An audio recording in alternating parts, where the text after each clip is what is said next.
워렌 버핏이 2025년 5월 3일 주주총회에서 연말 CEO 사임을 공식화했습니다. 그가 떠난 후에도 버크셔 해서웨이는 세계 최강의 투자회사가 될 수 있을까요? 일부 버크셔 해서웨이는 어떤 회사인가? 버크셔 해서웨이는 보험, 철도, 에너지, 제조 서비스에 더해 애플, 코카콜라, 아메리칸 익스프레스 같은 지분 투자까지 품은 초대형 투자 지주사입니다. 경영 철학은 간단합니다. 파트너십처럼 오래 함께 가는 주주 경영 구조, 보수적 레버리지, 장기 가치 중심 그리고 자본 배분. 특히 주주 구성과 문화가 독특한 곳이죠.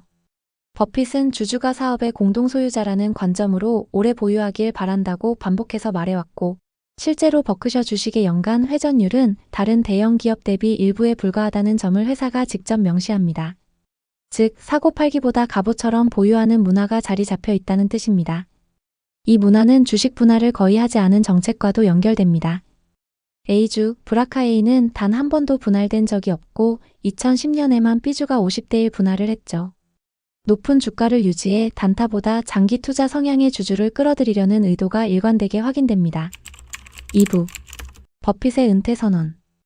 2025년 5월 3일 오마하 주주총회 현장에서 버핏은 올해 2025년 말 CEO에서 물러나겠다고 깜짝 발표했습니다. 그리고 그렉 에이블을 공식 추천했죠. 다음 날 주요 매체들이 일제히 보도했고, 시장은 버핏 프리미엄 약화 가능성을 가격에 반영하기 시작했습니다. 발표 직후 수주에 걸쳐 버크셔 주가가 시장 대비 부진했고, 일부 매체는 버핏 프리미엄이 서서히 사라질 수 있다고 해석했습니다. 다만 기초 사업의 운영은 견조하다는 점도 동시에 전달됐죠. 3부 후계 구도. 누가 무엇을 맡을까요? 워렌 버핏이 은퇴하면 버크셔 해서웨이는 한 명이 전부를 통제하는 방식이 아니라 각 분야별 전문가들이 역할을 나눠 맡는 팀 운영 체제로 전환됩니다. 먼저 CEO 자리는 그렉 아벨이 맡습니다. 버핏의 공식 후계자로 지명된 그는 앞으로 버크셔의 전체 경영과 큰 방향을 설정하는 사람입니다. 원래 버크셔의 에너지 사업 부문을 이끌던 인물로 회사의 모든 사업과 인수합병 같은 중요한 결정을 총괄합니다. 쉽게 말해서 버크셔의 총사령관이 되는 겁니다. 그 다음은 투자 부문입니다. 버핏이 직접 하던 주식과 채권 투자는 토드 콤즈와 테드 웩슬러가 나눠서 맡습니다. 이 두 사람은 버크셔의 투자 포트폴리오를 관리하고 앞으로 어떤 기업에 투자할지 결정하는 핵심 인물들입니다. 말하자면 회사의 자산을 불려주는 투자 전문가들이죠. 마지막은 보험 부문입니다. 이 부분은 아지트 자인이 책임집니다. 보험은 버크셔의 핵심 수익원이자 투자에 필요한 현금을 안정적으로 공급하는 사업입니다. 아지트 자인은 이 거대한 현금 엔진을 관리하는 재정 핵심 관리자입니다. 결국 버크셔는 버핏 1인의 리더십에서 CEO, 투자 전문가, 보험 전문가 이렇게 세 개의 축이 회사를 이끄는 구조로 변하게 되는 겁니다. 4부 투자 철학. 버핏 방식에서 무엇이 바뀔까요? 버핏식 투자의 기둥은 4가지로 정리됩니다. 첫째, 장기 가치 투자. 둘째, 이해하는 비즈니스의 투자. 셋째, 과도한 차입 회피.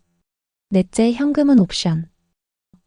공포에 살 때 사라는 문구로 요약되는 역발상과 인내가 핵심이죠.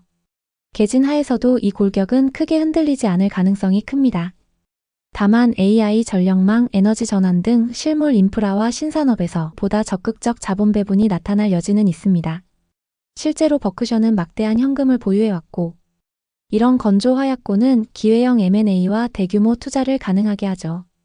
반대로 고평가 국면에서는 매수에 신중하고 자사주 매입 등 주주환원 비중을 조절해온 전례도 잊으면 안 됩니다. 이 보수적 리듬은 승계 이후에도 유지될 공산이 큽니다. 5부 심리와 가격. 버핏 프리미엄 이후의 시장. 창업자 혹은 상징적 리더 의존도가 높은 기업은 리더십 변화기에 심리적 디스카운트를 겪습니다. 버크셔도 예외는 아닙니다. 5월 3일 발표 이후 수주 동안의 상대적 부진은 시장이 버핏 없는 버크셔를 시험하는 과정으로 보입니다. 하지만 버크셔의 차별점은 상징적 리더가 바뀌어도 실물 사업 포트폴리오와 보험 플로트라는 캐시 엔진이 그대로 돌아간다는 점입니다. 고정비를 견디는 인프라와 필수 서비스 비즈니스의 존재는 심리 충격을 시간이 해결하는 방향으로 이끌 가능성이 큽니다. 6부 재무, 체력. 버크셔의 현금은 경기 사이클을 관통하는 완충제이자 기회가 왔을 때의 탄약입니다. 2025년 2분기 말 보유한 현금 3,441억 달러는 글로벌 기업 중에서도 최상위권 규모죠. 선수금 성격의 보험료 적립금, 보험 플로트 역시 장기간에 걸쳐 버크셔의 투자 여력을 키워온 핵심 요소입니다. 여기에 철도, 유틸리티, 제조 서비스 등 내부 다각화가 제공하는 방어력까지 합쳐지면 버핏 부재가 즉각적 취약일 것이라고 예상되지는 않습니다. 사람에서 시스템으로 무게중심을 옮겨온 지난 십수년의 결과물이죠. 7부 2026년의 버크셔는 어떤 모습일까? 크게 세 가지 시나리오로 나눠봤습니다. 첫째, 안정 유지. 에이블 체제에서 기존 철학을 유지하며 고평가 구간엔 신중하고 저평가 구간엔 과감한 매수를 하는 방식이죠. 주가 변동성은 낮고 매년 탄탄한 이익과 간헐적 대형 M&A가 포인트입니다. 둘째, 성장 가속. AI, 인프라, 전력망, 신재생에너지 같은 미래 산업에 보다 적극적으로 자본을 배분하는 전략입니다. 단기적으로 변동성이 커질 수 있지만 5년에서 10년의 긴 호흡으로 보면 내재 가치 성장이 한층 빨라질 수 있습니다. 셋째, 구조 최적화. 버크셔의 특정 사업부를 부분 분사하거나 상장을 검토하는 방식입니다. 이렇게 하면 복합 지주사 할인을 줄일 수 있다는 장점이 있지만 버크셔 특유의 기업 문화와 상충할 수 있어 가능성은 중립적이라고 보는 시각이 많습니다. 다만 세 가지 시나리오의 공통분모는 하나. 버핏의 규율은 유지될 것이라는 점입니다. 버크셔의 투자 지침서, 오너즈 매뉴얼의 원칙은 후계 체제에도 이어지도록 설계되어 왔거든요. 8부. 우리가 앞으로 봐야 할 네 가지. 첫째, 자본 배분의 속도와 방향입니다. 버크셔가 현금을 쌓아둘지 아니면 자사주 매입, 대규모 M&A 혹은 신산업 진출에 쓸지를 주목해야 합니다. 둘째, 보험 손익과 플로트 비용입니다. 버크셔의 강점은 제로 코스트 플로트에 가깝게 자금을 굴릴 수 있다는 점인데 이 구조가 유지되는지 살펴봐야 합니다. 셋째, 실물 자회사의 투자 계획과 규제 리스크입니다.